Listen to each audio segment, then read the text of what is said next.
Video ini akan menjelaskan tentang larangan pemerintah untuk mengadakan buka bersama. Kemudian ada beberapa pendapat dan analisa kritikan mengenai kebijakan pemerintah melarang buka bersama tersebut. Tapi mohon untuk Anda supaya klik subscribe Lianafla.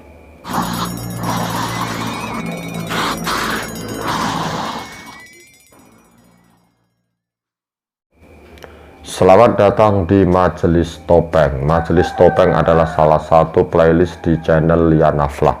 Langsung saja pembahasan kita kali ini adalah tentang larangan buka bersama dari pemerintah.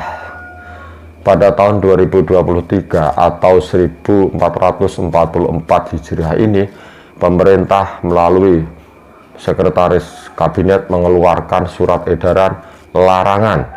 Saya berani menyebut larangan karena isinya memang larangan. Ada yang mengatakan himbauan, tapi sebenarnya memang melarang, nanti diaplikasikan di kementerian yang lain. Larangan untuk melakukan buka bersama bagi Menteri, Panglima TNI, Kapolri, pejabat negara, dan ASN. Untuk masyarakat biasa masih diizinkan untuk melakukan buka bersama.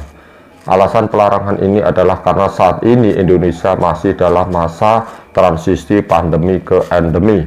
Jadi masih berbahaya pada penularan COVID-19. Menteri Dalam Negeri juga akan mengeluarkan surat edaran yang jelas-jelas melarang bagi ASN, kepala daerah maksudnya, untuk melakukan buka bersama tersebut. Tanggapan datang dari berbagai kalangan, termasuk beberapa gubernur Jawa Timur, Khofifah Indar Parawansa mengatakan yang pada intinya menurut pemahaman kami sulit untuk dilakukan pelarangan buka bersama karena kegiatan pekerjaan yang biasanya bisa selesai sampai maghrib. Kalau maghrib ya langsung buka dan buka bersama. Kemudian Ketua NU PBNU Kiai Kholil mengatakan tidak masalah buka bersama itu bikin warga NU sumpek, karena biasanya warga NU setelah buka langsung persiapan terawih dan nanti baru makan-makannya, kumpul-kumpulnya setelah terawih. Ada Gubernur Sumatera Barat yang meminta agar kebijakan ini dievaluasi kembali karena alasan-alasan dan dampaknya yang kurang begitu bagus di masyarakat.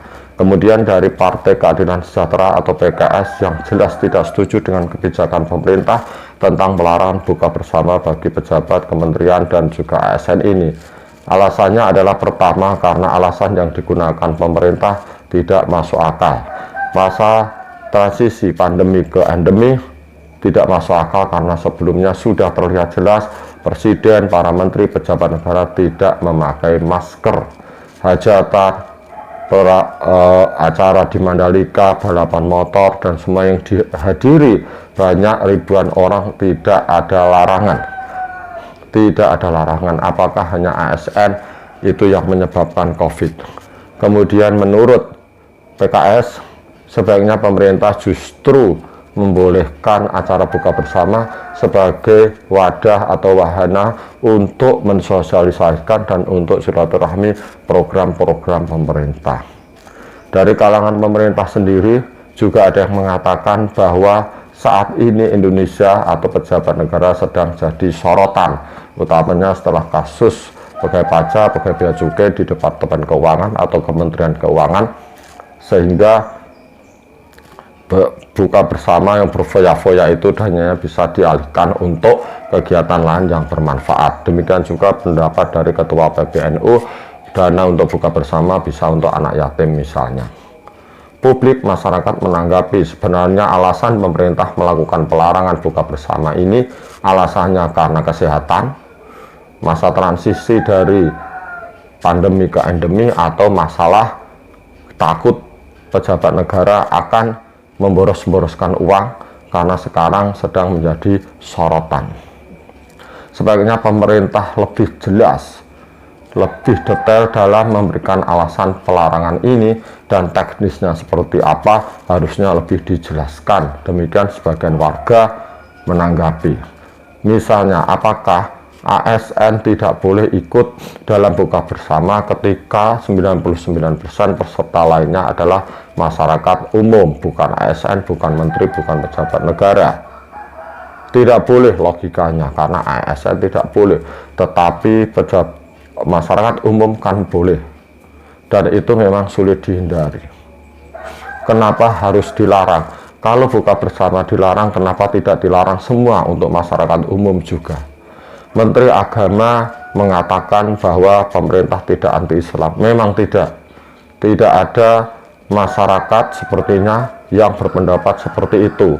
Pelarangan ini lebih parah pada pelarangan sholat tarawih berjamaah dan lain-lainnya. Kalau hanya pelarangan buka bersama, tidak akan sampai pada pikiran warga bahwa pemerintah asli Islam. No, tidak.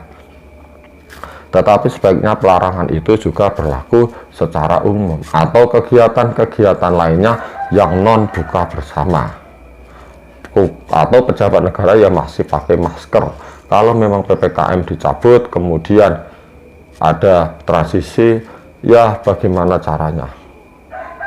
Kalau memang alasannya adalah takut atau menunjukkan rasa empati, simpati pada kondisi masyarakat dengan kasus pegawai dari Kementerian Keuangan, Pajak, dan Bea Cukai tersebut, maka alasannya harus jelas itu. Jadi tidak dicampur-campur dan kesannya tidak asal-asalan.